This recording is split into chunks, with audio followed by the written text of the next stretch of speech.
Tav Shalom Uvracha. On va, Bezrat Hashem, aujourd'hui parler de halachot concernant Hanouka qu'on n'a jamais vu ou rarement vu, qui ne sont pas tellement connus. Et pourtant, les gens ils s'interrogent beaucoup à ces sujets-là. Donc, on va essayer, Bezrat Hashem, de comprendre un petit peu comment ça fonctionne, ces halachot-là. Il est écrit dans la halacha, dans le Shulchan Aruch, que la coutume des femmes, c'est de ne pas faire de melachot, de travaux, littéralement, kol zman shanerot dolkot. Tant que les nerot Hanouka sont en marche, sont allumés, il ne faut pas faire de melachot. Alors, la question qui va se poser, plusieurs questions vont se poser. D'abord, pourquoi pas? Deuxièmement, et pendant combien de temps? Alors, vraiment, tout le temps qu'elles sont allumées, si elles sont allumées jusqu'au lendemain matin, s'il y a le nes de Hanouka, pendant 8 jours, on ne pourra rien faire. Ouais, cool. C'est bien ça. Sympa, c'est sympa, mais il y en a qui n'aiment pas tellement ça. Il y a une dame, une fois qu'on a essayé cette halachot-là, elle a dit, moi, la vérité, cette halachot-là de Hanouka, ça m'allume les nerfs. Je dis les nérotes, tu veux dire? Alors, on va essayer de réfléchir à tout ça. Tout d'abord, pourquoi il y aurait une halacha pareille? Pourquoi? D'où ça sort cette histoire-là? On sait très bien qu'à Yom Tov, on ne fait pas de melachot, sauf certaines, telles que le bichoul et la Hotza. On sait que Shabbat, on ne fait pas de melachot. On sait qu'à Rosh Chodesh, on a le droit en principe de faire des melachot. Que se passe-t-il? Il y a un monsieur qui est venu me voir hier matin. Il me dit, un monsieur âgé, il me dit, à Hanouka, on met les tefilines ou pas? Je dis, oui, on met les tefilines. Il m'a dit, c'est pas comme... comment il m'a dit? C'est pas comme Sukkot et Pessah. Je dis, non, c'est pas comme Sukkot et Pessah. C'est-à-dire, il y aurait peut-être matière à s'embrouiller un petit peu. Mais pourquoi? On sait très bien, nous, qui connaissons bien la halacha, qu'on met les tefilines pendant Hanouka. On sait très bien qu'on fait Moussaf à Hanouka. On ne dit pas Non, mais non, on ne fait pas Moussaf à Hanouka. Et c'est un piège, hein? Oui, mais on fait le halal. On fait le halal à Hanouka. On fait le halal à Hanouka. Et on a le droit de faire des melachot. Alors, c'est quoi cette histoire-là qu'on a le droit de faire de melachot? Qui est-ce qui sait? Un berger de proie n'a pas le droit. Est-ce que le fait de cuire les frire, les beignets, c'est aussi quand... Très bonne question. Je vais y arriver dans quelques minutes. Je vais y arriver. Et une autre chose aussi, c'est que on dit c'est bien de lire certains télim. Ça prend une demi-heure dans tous les cas? Oui. Ouais, exactement. Mais alors c'est quoi le mieux? Il faut regarder que les bougies pendant une demi-heure parce que c'est une ségoula ou est-ce qu'on peut lire les attendez, une minute. J'étais embrouillée hier. Alors une minute, venez, on s'embrouille pas. Venez, on reste d'abord juste sur le sujet, après j'arriverai à votre question, Bezrat Hashem. Bon, la question, pourquoi? Pourquoi on n'a pas le droit de faire des melachot pendant que les lumières sont allumées? Et c'est un Shulchan Aruch, hein, c'est pas des minagim qui datent de je sais pas quand, c'est le Shulchan Aruch. C'est pas à cause de l'histoire de Yehudit, voilà. Très bien. C'est grâce à elle que au prochain mois Israël a été sauvé. Donc, très bien. On a le droit de rester une demi-heure sans rien faire. Voilà. Vous avez le droit, c'est votre mérite, vous les femmes. D'accord. Eden, vous avez une autre idée? Peut-être pour regarder les notes, pour personnaliser ça et de... Pour être sûr qu'on va regarder? Oui. D'accord, mais pourquoi vous ne pourrez pas, par exemple, tricoter votre écharpe à la lumière des nérodes de Hanouka? C'est pour les trapèzes, non? Les trapèzes. Alors, regardez, il y a la raison de Madame Mamou. Cette raison-là, c'est une raison très très importante, mais ce n'est pas la raison principale. C'est la raison qui consiste à dire... que c'est Yom Tov. Yom Tov les Nashim, comme c'est grâce aux femmes qu'il y a eu le miracle, eh ben, on veut réjouir les femmes. Donc on dit aux femmes, pendant le soir de Hanouka, on aurait bien aimé dire pendant tout Hanouka, mais c'est un peu exagéré. Donc on leur dit, un petit moment, le moment de l'allumage des nérotes, eh ben, on marque le coup, c'est votre Yom Tov, vous les femmes. Mais ce n'est pas ça la raison principale. La raison principale que le Chafetz Chaim rapporte, c'est de dire, de peur qu'on en vienne à se servir des bougies de Hanouka. Vous vous souvenez de la halacha dont on avait parlé la semaine dernière? Les bougies de Hanouka, elles ont été instituées pour les regarder uniquement et non pas pour s'en servir. Si je veux me servir des bougies de Hanouka pour tricoter une écharpe, je n'aurai pas le droit. Maintenant, quel est le risque? Qu'est-ce qui risque de se passer si jamais, pour moi, Hanouka, c'est un jour ordinaire? Eh bien, je risque d'en venir à me servir des nérodes de Hanouka. À l'époque, il n'y avait pas l'électricité et compagnie. À l'époque, les gens, quand ils voulaient faire des activités, ils se mettaient proches de sources de lumière. Donc, ils risquaient de se mettre là-bas et de profiter. Un peu comme, vous qui êtes des très compétents dans l'Ilchot Shabbat, un peu comme dans l'Ilchot Shabbat, où est-ce qu'on a vu ça? Il a fait Shabbat, quand on a des bougies qui sont avec de l'huile et des mèches comme à l'époque, est-ce que c'est valable encore aujourd'hui? Si vous voulez, on parlera de ça dans l'Ilchot Shabbat. Eh bien, à l'époque, en tous les cas, dans ces lumières-là, dans ces bougies-là, c'était assourd de faire des activités ou de lire à la lumière de ces bougies. Chez Mayaté, de peur qu'il en vienne à rapprocher la mèche de l'huile pour que la flamme, elle soit meilleure. Donc, c'est un concept qui existe, ce concept-là, que les gens, parfois, ils en viennent à oublier et à faire des choses interdites. Donc, Rachamim m'ont dit, venez, on marque le coup. Comment on va marquer le coup? Eh bien, on va dire, regarde, tant que les lumières sont allumées, sache, tu n'as rien le droit de faire. Donc, d'une part, tu n'as rien le droit de faire, et donc, parce qu'a priori, il y a une question que vous allez me poser.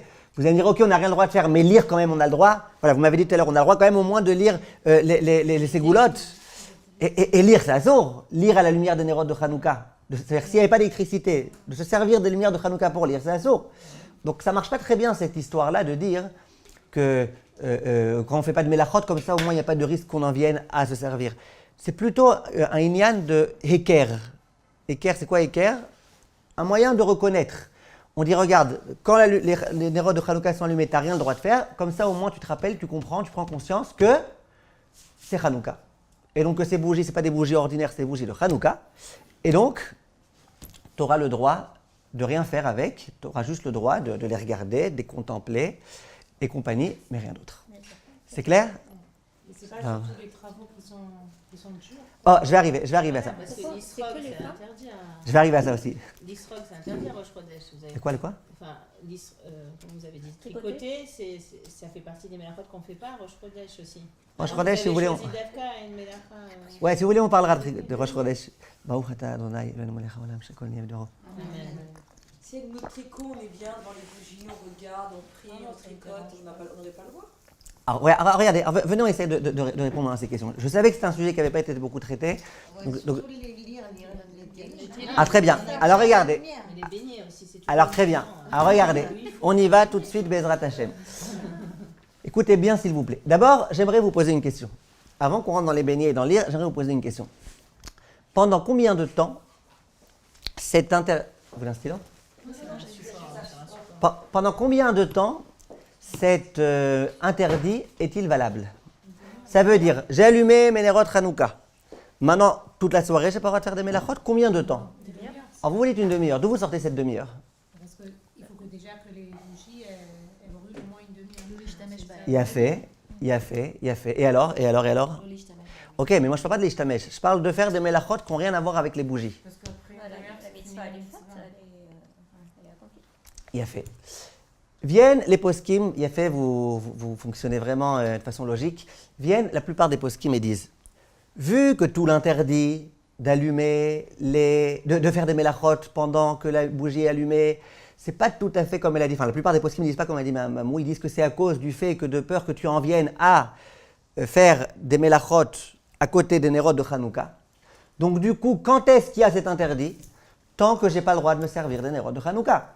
Dès lors que l'interdiction de se servir des nérodes de Hanouka est terminée, eh ben, on a le droit. Or, c'est le cas de le dire, or, qu'est-ce qui se passe à Hanouka? On a une halakha. C'est qu'après une demi-heure, et c'est justement ce dont on va parler dans 10 secondes, on a en tous les cas un principe. Je ne vais pas pour l'instant dire une demi-heure parce que vous allez voir dans une seconde, mais on a un principe à Hanouka, c'est qu'on n'a pas besoin de laisser les bougies allumées pendant tout Hanouka. C'est-à-dire que d'après la halakha stricte, mais Karadine, une fois que le temps qui s'appelle Hatchatichle Regel Minachouk est passé, une fois que dans la rue, il n'y a plus de passants, à l'époque en tous les cas du Shulchan Aruch, eh ben, on a le droit déjà de se servir des bougies de Hanouka. Bien sûr qu'il y en a qui sont mahmirim et qui disent on ne s'en sert pas tant qu'elles ne se sont pas éteintes. C'est sûr, si on a un peu de temps, on arrivera à ça. Mais en tout cas, c'est comme ça le principe de la halakha. Donc maintenant la question c'est combien de temps? Pendant combien de temps, à partir du moment où on a allumé des bougies de Hanouka, pendant combien de temps on n'aura pas le droit de faire des mélachot? Pendant combien de temps on va devoir rester assis sans faire de mélachot? Alors ici on a une grande marloquette entre les Sfaradim et les Ashkenazim.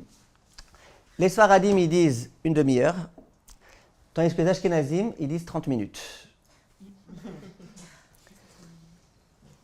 Mais je vais être un peu plus précis. Pourquoi je vous dis que c'est une marloquette? Les Sfaradim c'est une demi-heure depuis quand? l'allumage. Les Ashkenazim, c'est une demi-heure depuis quand? Non. C'est une demi-heure depuis quand? En Israël, une demi-heure depuis quand? Que tout a été allumé. Une demi-heure depuis quand? Qu'est-ce que On c'est a fini de faire les Mizmorim. Non. C'est d'accord. Ils ont commencé Tset HaKochavim. Tset HaKochavim, très très bien. Pourquoi Tset HaKochavim? qu'ils allument avant. Eux, ils allument avant. Et ça, c'est une très très grave erreur que les gens y font. Et je pense que c'est important qu'on la précise, bien qu'il n'y a pas énormément d'Ashkenazim ici. Mais c'est quand même important de le savoir. Les Ashkenazim, eux, la plupart d'entre eux, pas tous, mais la plupart d'entre eux, ils allument quand? Ashkiat Hachama. Ça veut dire, on va dire à Jérusalem en ce moment, 4h40. Ils allument à 4h40, très bien. Et il y en a qui pensent que c'est bon, si j'ai des bougies qui durent une demi-heure, ça suffit. C'est pas vrai. Une demi-heure, c'est à partir de Tset HaKochavim.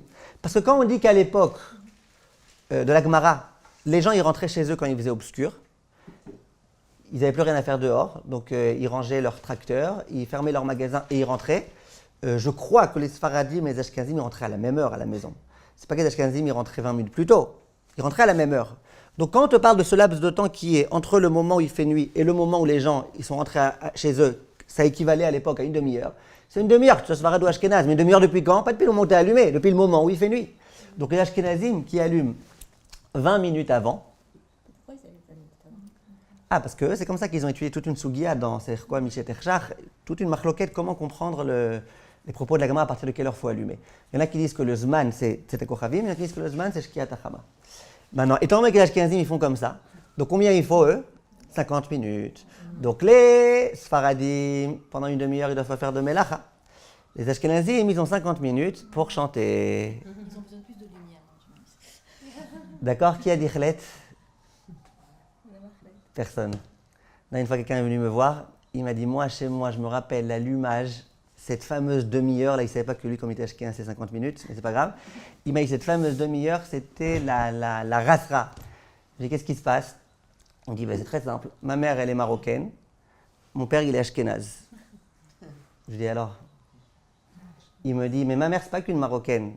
C'est une vraie de vraie marocaine. Il dit, maintenant, quand on avait fini l'allumage, ma mère, elle disait, allez, viens, on commence à mettre un peu de joie et tout. Elle commençait, Yafavetama, Torah Temima. Elle commençait à chanter comme ça, à chanter. Il dit, moi, mon père, il était comme ça. Et puis, on sentait la ramma qui commençait à monter comme ça. Mais bon, il disait rien. Maintenant, le problème, c'est que ma mère, elle avait une voix de vraie marocaine, genre, même quand elle chuchotait à l'oreille de mon mari, va punir un tel. Il y a l'enfant qui arrivait, quoi? Qu'est-ce que t'as dit à papa? Qu'est-ce que t'as dit à papa? Vous voyez ce que ça donne, hein, une marocaine et un ashkenaz. Et à ce moment-là, mais Kitsour, c'était la bonne ambiance. Vous imaginez, à Bnei Brak, dans l'endroit le plus haredi de Bnei Brak, les voisins, ils arrivaient, ils tapaient à la porte, et elle disait, ah super, ils font du tambouret, continuez.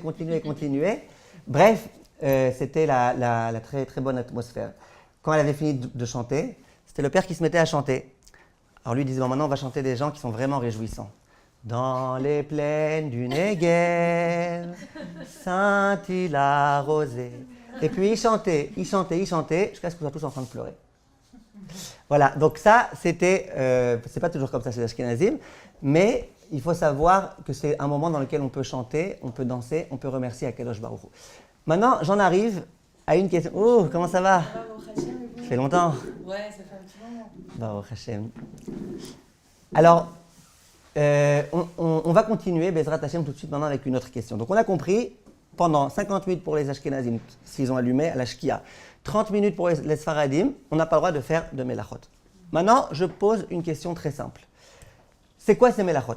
Voilà, on a posé la question, on la pose. C'est quoi ces Melachot qui sont interdites? Qui est-ce qui peut essayer de m'aider, de proposer des choses, des idées halachiques, pas que ashkafatiques, des idées halachiques? D'où est-ce qu'on va pouvoir essayer de réfléchir, d'apprendre?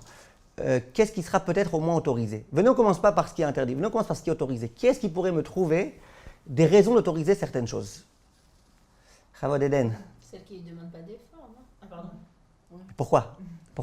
Donnez-moi une preuve, une preuve halachique. Ouais. Moi, je veux des preuves halachiques. Maintenant, on réfléchit comme des poskim. Preuve halachique. On va te dire manger. C'est une mélacha manger? C'est pas une mélacha. Les formes, plus que l'accent. Surtout les beignets. Cuisiner. Hein? Cuisiner. Cuisiner, vous autorisez pourquoi? À Yom Tov, c'est Oh! Bien, Madame Barkat, elle dit, on a un principe. On a le droit de frire alors. On a le droit de quoi? De frire. De frire. Voilà. Dit Madame Barkat, à Yom Tov, on n'a quasiment rien le droit de faire, mais cuisiner, on a le droit à... Oui? Donc si on a le droit de cuisiner, qu'est-ce qui se passe? A fortiori à Hanouka. Tu vas me dire, ouais, mais faut faire attention. Ok, mais c'est quand même pas pire que Yom Tov. Même après un mamou qui dit qu'on a fait de ce jour-là un Yom Tov. Ok, mais c'est pas pire qu'un vrai Yom Tov. Donc déjà cuisiner, beaucoup de poskim vont autoriser pour dire, en disant que ça ne faut pas exagérer non plus. Il a fait. Qui est-ce qui veut aller un peu plus? C'est pas normal qu'ils autorisent. Bah, si on dit un petit peu par rapport à l'Ashkafa que aussi par rapport à Yehudi, ta femme elle doit se dans une demi-heure, elle fait rien, bah, c'est rien, c'est rien. Pourquoi Yom Tov? Yom Tov, ça a été donné pour le clan Israël parce que... C'est pour le clan Israël et c'est 2 jours là, c'est qu'une demi-heure, on peut laisser la femme tranquille une demi-heure et quelqu'un fait... Non, on peut la laisser, il n'y a pas de problème. Il n'y a pas de problème. Pour une fois qu'on a une demi-heure de vacances, c'est pas grave. Il n'y a pas de problème, il n'y a pas de problème. On pourra donner à votre mari la possibilité de faire lui les beignets. Mais la question c'est est-ce qu'elles ont le droit? Est-ce qu'elles peuvent? Est-ce que c'est permis ou pas? Alors Mme Barkat, elle dit... Elles vont perdre le fait de regarder les nérotes. Bah ouais, après ça. De quoi? Elles vont perdre le fait de regarder, de s'éliminer de ce... Ok, mais il n'y a pas d'obligation de regarder les nérotes pendant une demi-heure. Il n'y a pas d'obligation. De regarder les nérotes pendant une demi-heure, il n'y a pas d'obligation. La preuve, c'est que si j'ai allumé mes nérotes et qu'elles se sont éteintes, et qu'elles n'étaient pas censées s'éteindre, on avait dit la semaine dernière qu'il n'y a pas de problème. Je n'ai pas d'obligation de regarder mes nérotes pendant une demi-heure. C'est bien, c'est très bien, c'est conseillé. Obligation qu'elle brûle une demi-heure, mais pas d'obligation de regarder. Qu'elle brûle ou qu'elle puisse brûler une demi-heure. Puisse brûler, en tout cas. Exactement. Et juste les interdictions, c'est que les femmes, pas les hommes. J'arrive à ça tout de suite. Le Hémet, c'est qu'il y a beaucoup de minagim, le Chafetz Chaim y ramène, que même les hommes, ils font pas. Parce que si on dit que l'interdit, c'est de peur que ton bien te servir des bougies, les hommes aussi sont concernés par ça.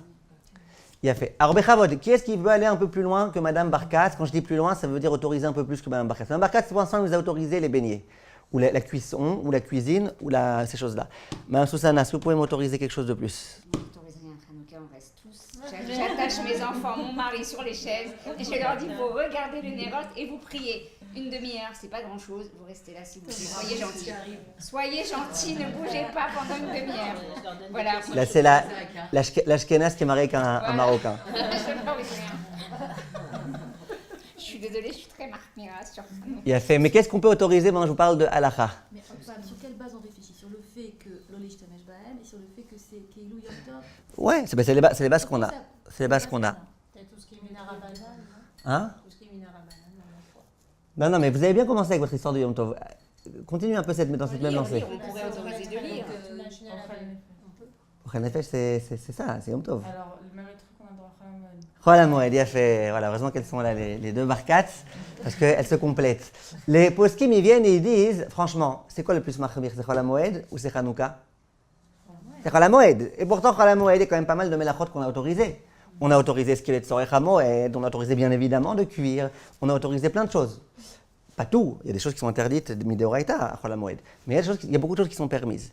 Donc viennent les poskim et disent, ce qu'on a autorisé à Chol Hamoed, pas tout le monde dit ça, mais certains, le Rav Ovadia et pas mal d'autres poskim, aussi bien Sfarad qu'Ashkenaz, disent que ce qu'on a autorisé à Chol Hamoed, on l'autorisera là aussi. Ça veut dire que si tu as besoin d'écrire un numéro de téléphone à quelqu'un qui a besoin urgemment de ce numéro de téléphone, tu as besoin dans ta liste d'écrire ce qui manque, ou puisque vous voulez rester dans vos ségoulottes et dans vos criottes, vous voulez écrire un nom à votre fils pour qu'il prie pour l'irfoua de quelqu'un, etc.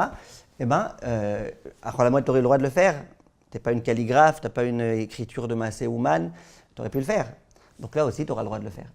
Donc, maintenant, il y en a qui veulent dire que, un peu comme Mme Susana, on ne va pas tout autoriser, mais les beignets, ça on autorise. Pourquoi?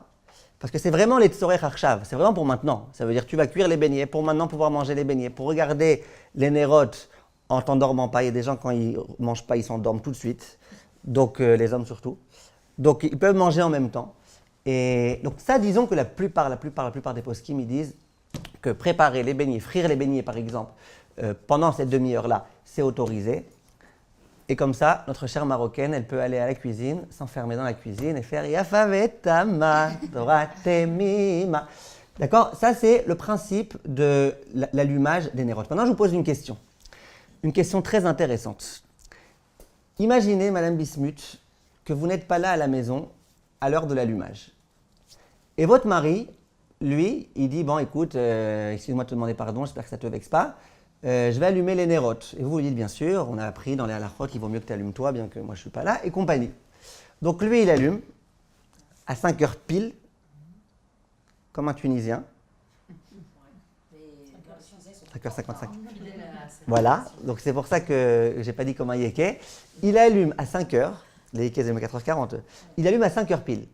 Maintenant, vous êtes sur le point de monter dans le bus, vous avez déjà mis le premier pied, il est 5 heures pile. Vous êtes yéké, je vous connais un peu. Est-ce que vous avez le droit de monter dans le bus, vous avez le droit de faire des mélachot, vous avez le droit de faire des choses.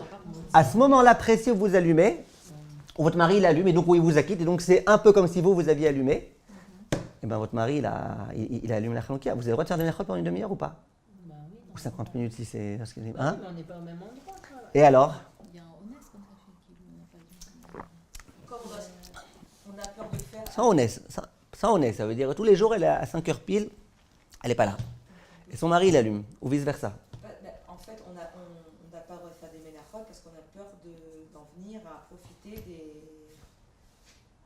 de la lumière, des nérotes. Il a fait. Si on n'est pas à côté, je ne vois pas comment on va en profiter. Il a fait... Ça c'est si vous dites pas comme Madame Mamou.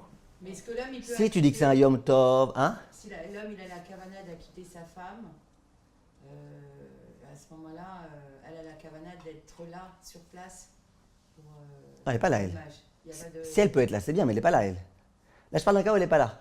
Non, parce qu'elle pensait que comme le mari va quitter sa femme, et elle pense être acquittée, ben, vu qu'il y a un acquittement mutuel. C'est comme si elle était là. C'est comme si elle était là, mais... Et donc quoi? Donc c'est comme si elle allait se servir des bougies de Hanouka. Elle ne va rien faire pendant cette demi-heure. Ah, c'est la question, là, c'est justement ma question. Ben, c'est ce que je vous dis. Donc vous vous interdisez. Le fait qu'il a la kavana d'acquitter sa femme, à ce moment-là, elle fait rien.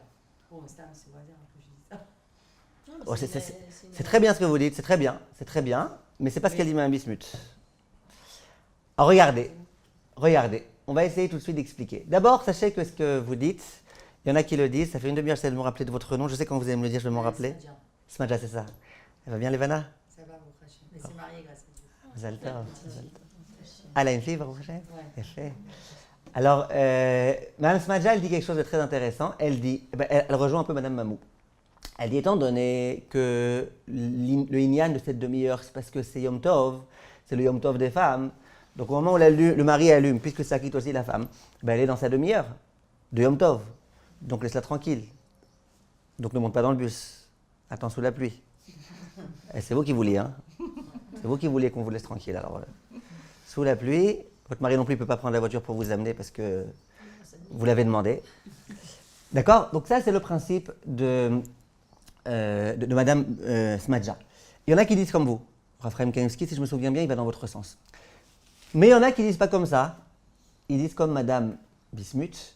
Ils disent que c'est autorisé. Pourquoi? Ils disent exactement ce qu'elle dit. Ils disent, si on dit que tout l'interdit, c'est de peur que tu en viennes à te servir des bougies de Hanouka. Alors ça, c'est valable quand tu es présent. Mais quand tu n'es pas présent, quoi, de peur que tu en viennes à te servir des bougies de Hanouka du voisin, genre tu vas rentrer chez le voisin pour garder l'ordre sur sa Hanoukia, les gens, ils ne le font pas tellement, ça.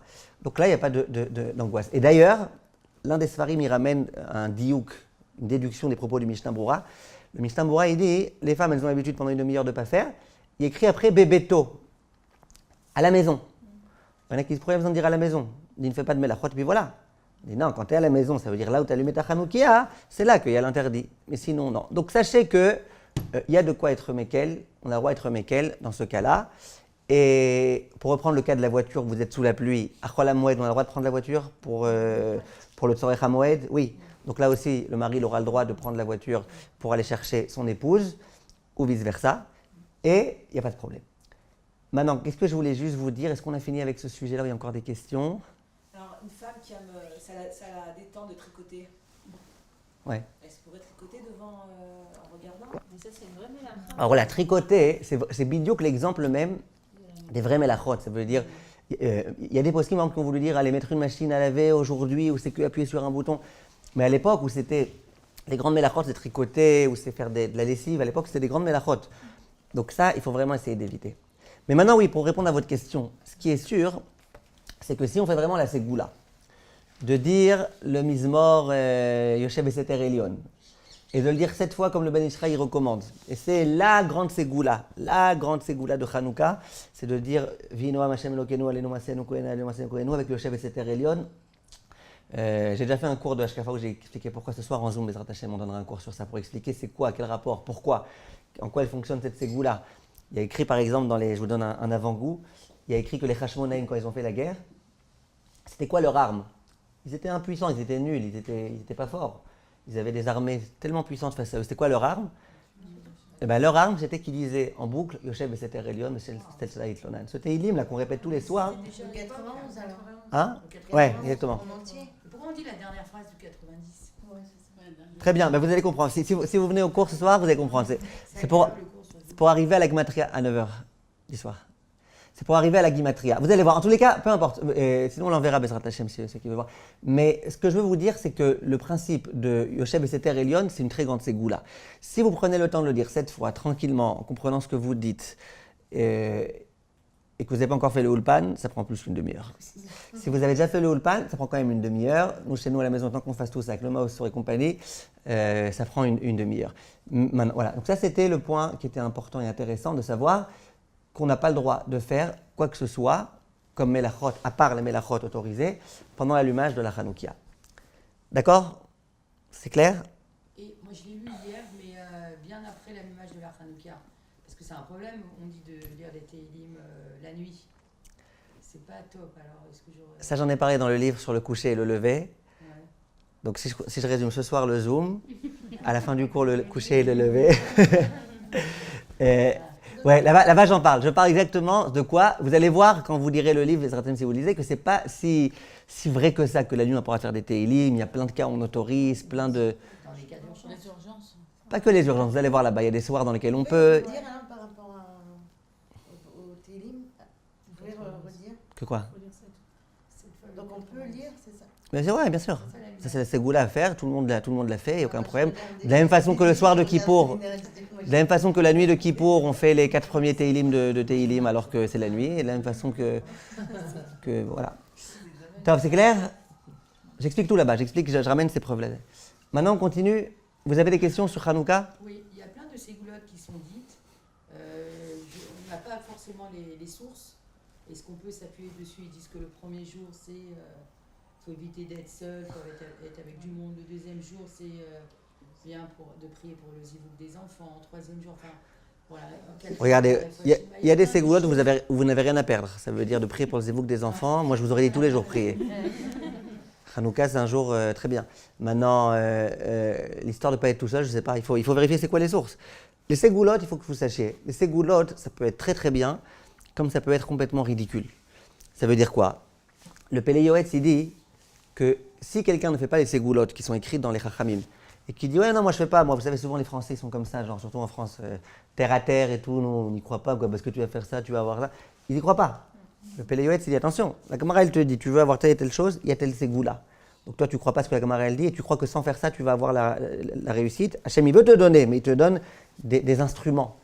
Il y a des choses qui existent, il y a des ségoulottes contre le Haïnara qui figurent dans la Gemara, il y a des ségoulottes pour plein de choses qui figurent dans les textes de Chachamim. Maintenant la Gemara c'est il y a longtemps. Le Chida il a des ségoulottes, le Ben Ishra il a des ségoulottes, il y a beaucoup de grands Chachamim qui ont des ségoulottes. Maintenant, toutes les ségoulottes qui figurent dans les livres de Chachamim, c'est des ségoulottes que, je n'ai pas dit qu'on est obligé de connaître toutes les ségoulottes pour toutes les faire, mais en tous les cas si on a un problème précis, on cherche une dira et on n'a pas trouvé de dira, on peut chercher une ségoula où est-ce qu'il y a des ségoulottes pour trouver une dira.